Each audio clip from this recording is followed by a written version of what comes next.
guntiga gabagabadii barnaamijkeenna ayaynu ku soo qaadan doonaa mucjisooyinka Ilaahay subhanahu wa ta'ala koomkan aynu ku noolnahay ku soo dajiyay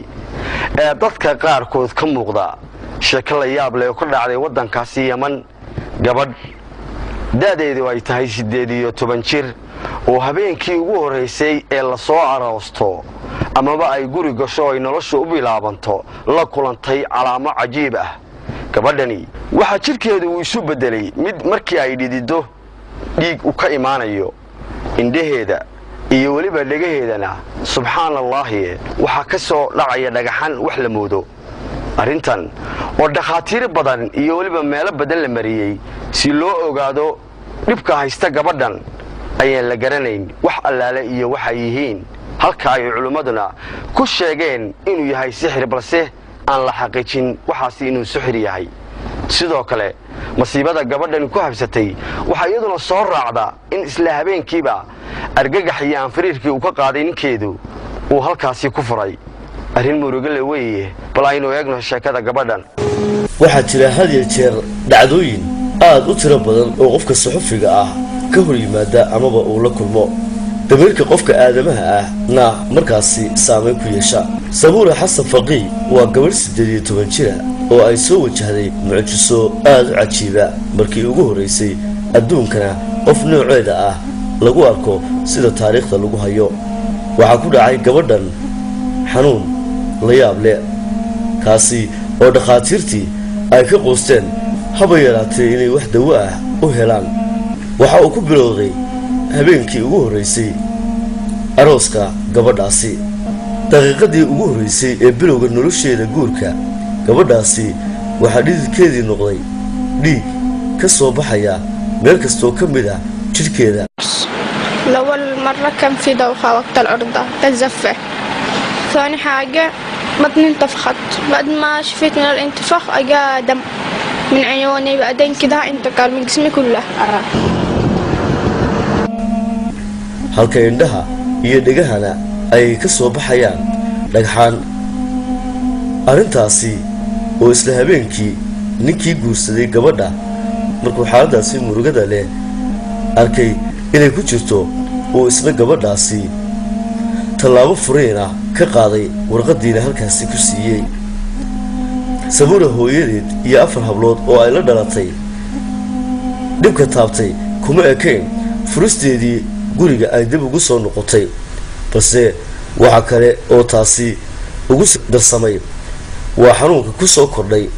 iyo xaaladda hortale ee ku timi gabadhoodii kaasi oo noqday xanuun go'doon ka dhiga noloshii guud ahaanba gabadhaasi weligiin ma aragteen qof indhaha ay ka soo baxayaan dhagxaan la eeg faasuuliyad waa tane arag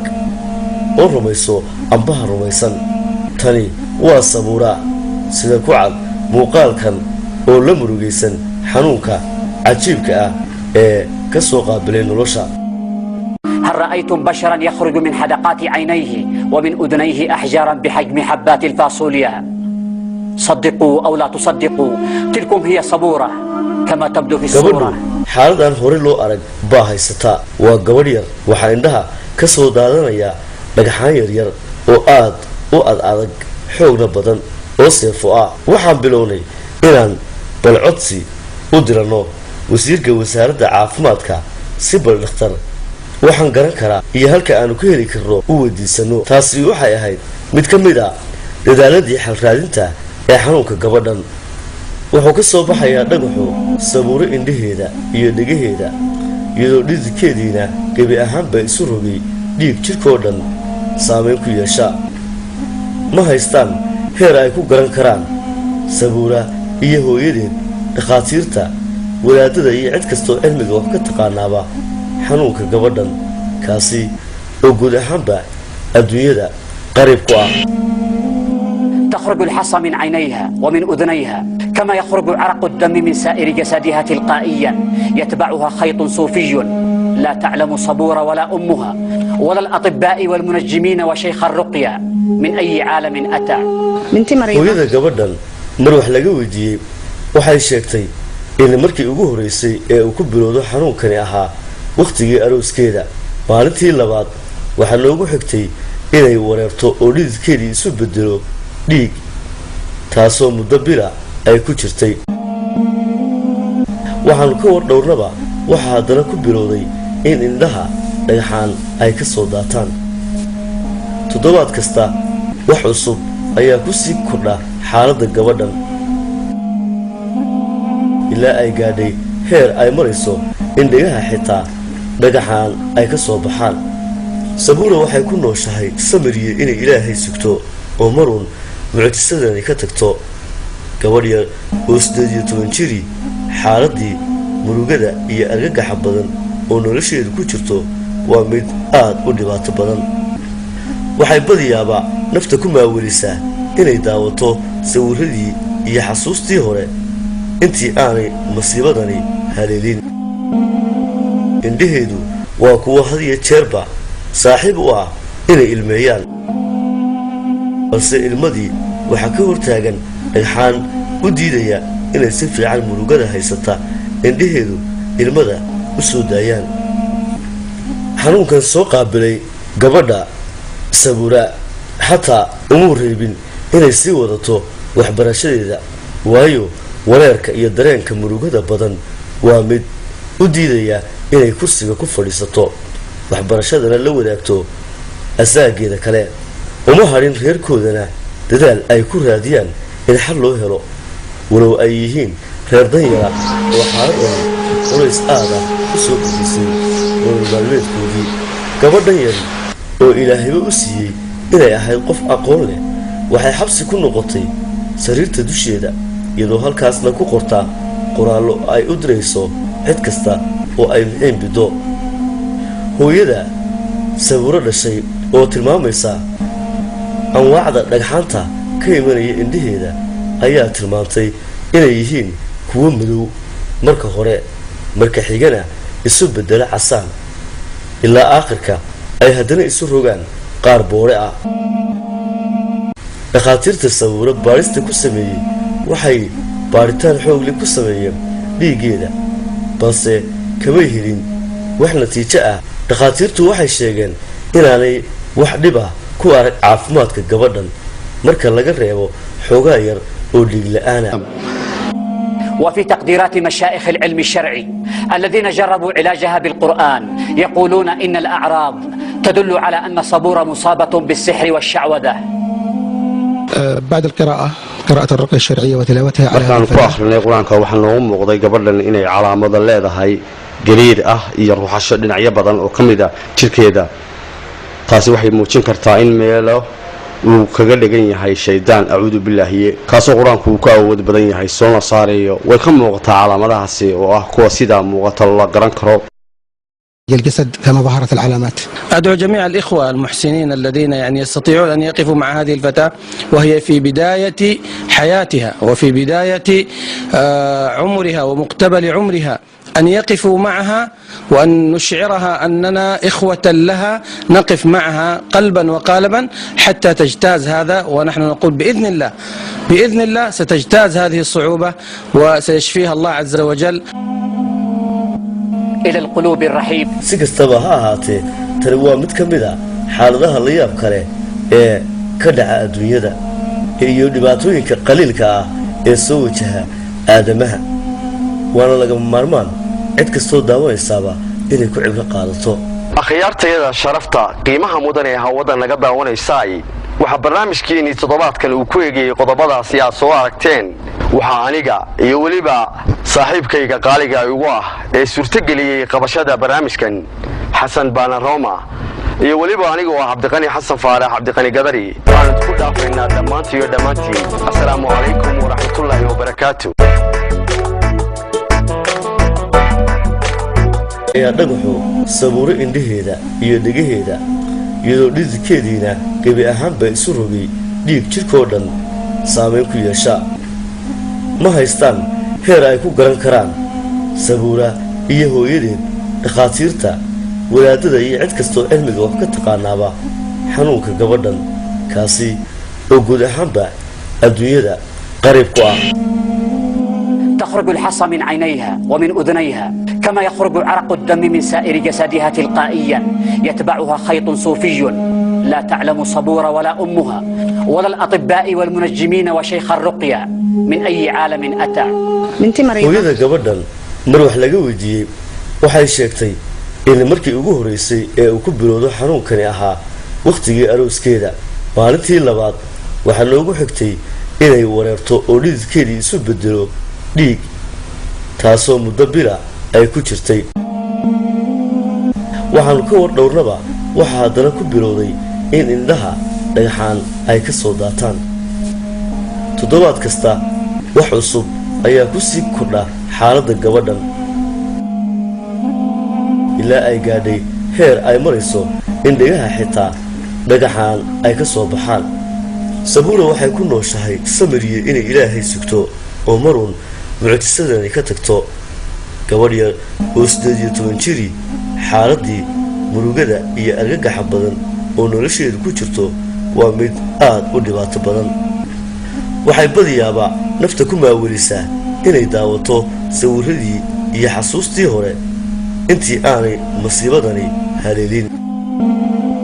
indhaheedu waa kuwa had iyo jeerba saaxiib u ah inay ilmeeyaan balse ilmadii waxaa ka hortaagan dhagxaan u diidaya inay si fiican murugada haysata indhaheedu ilmada u soo daayaan xanuunkan soo qaabilay gabadha sabuura xataa umuu reebin inay sii wadato waxbarashadeeda waayo wareerka iyo dareenka murugada badan waa mid u diidaya inay kursiga ku fadhiisato waxbarashadana la wadaagto asaageeda kale uma hadhin reerkoodana dadaal ay ku raadiyaan in xal loo helo walow ay yihiin reer danyara oo xaaladdan culays aada ku soo kordhisay nolol maalmeedkoodii gabadhan yari oo ilaahayba u siiyey inay ahayd qof aqoon leh waxay xabsi ku noqotay sariirta dusheeda iyadoo halkaa dhibka taabtay kuma ekayn furisteedii guriga ay dib ugu soo noqotay balse waxa kale oo taasi ugu darsamay waa xanuunka ku soo kordhay iyo xaaladda hortale ee ku timi gabadhoodii kaasi oo noqday xanuun go'doon ka dhiga noloshii guud ahaanba gabadhaasi weligiin ma aragteen qof indhaha ay ka soo baxayaan dhagxaan laala eeg faasuuliyad waa tane arag oo rumayso ambaha rumaysan tani waa sabuura sida ku cad muuqaalkan oo la murugaysan xanuunka cajiibka ah ee ka soo qaabilay nolosha هل رأيتم بشرا يخرج من حدقات عينيه ومن أذنيه أحجارا بحجم حبات الفاصوليا؟ صدقوا أو لا تصدقوا تلكم هي صبورة كما تبدو في الصورة. xaaladan hore loo arag baa haysataa waa gabadh yar waxaa indhaha ka soo daadanaya dhagaxaan yaryar oo aad u adag xoogna badan oo seefo ah waxaan bilownay inaan balcodsi u dirano wasiirka wasaaradda caafimaadka si bal dhakhtar waxaan garan karaa iyo halka aanu ka heli karno u weydiisano taasi waxay ahayd mid ka mid ah dadaaladii xal raadinta ee xanuunka gabadhan wuxuu ka soo baxay ku yeesha sabuura xasan faqii waa gabadh 18 jira oo ay soo wajahday mucjiso aad u cajiiba markii ugu horeysay adduunkana qof nooceeda ah lagu arko sida taariikhda lagu hayo waxaa ku dhacay gabadhan xanuun la yaab leh kaasi oo dhakhaatiirtii ay ka qoosteen haba yaraatee inay wax dawo ah u helaan waxa uu ku bilowday habeenkii ugu horeysay arooska gabadhaasi daqiiqadii ugu horeysay ee bilowga nolosheeda guurka gabadhaasi waxaa dhididkeedii noqday dhiig ka soo baxaya meel kastoo ka mid ah jidhkeeda الأول مرة كان في دوخة وقت العرضة تتزفع. ثاني حاجة بطني انتفخت بعد ما شفيت من الانتفاخ أجا دم من عيوني بعدين كده انتقل من جسمي كله. halka indhaha iyo dhagahana ay ka soo baxayaan dhagxaan arrintaasi oo isla habeenkii ninkii guursaday gabadha markuu xaaladaasi murugada leh arkay inay ku jirto oo isna gabadhaasi tallaabo furiin ah ka qaaday warqadiina halkaasi ku siiyey sabuura hooyadeed iyo 4 hablood oo ay la dhalatay guntiya gabagabadii barnaamijkeennana ayaynu ku soo qaadan doonaa mucjisooyinka ilaahay subxaanahu wa tacaala koomkan aynu ku noolnahay ku soo dejiyey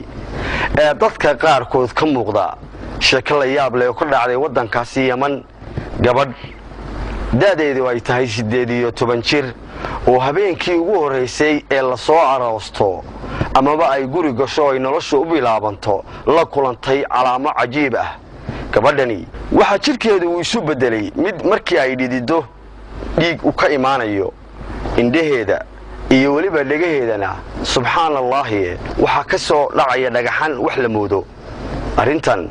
oo dhakhaatiir badan iyo waliba meelo badan la mariyay si loo ogaado dhibka haysta gabadhan ayaan la garanayn wax allaale iyo waxa yihiin halka ay culimaduna ku sheegeen inuu yahay sixir balse aan la xaqiijin waxaas inuu sixir yahay. sidoo kale masiibada gabadhan ku habsatay waxa iyaduna soo raacda in isla habeenkiiba argagax iyo anfiriirkii uu ka qaaday ninkeedu uu halkaasi ku furay. arrin murugo leh weeye, bal aynu eegno sheekada gabadhan. waxaa jira had iyo jeer dhacdooyin aad u tiro badan oo qofka suxufiga ah ka hor yimaada amaba uu la kulmo. dameerka qofka aadamaha ah na markaasi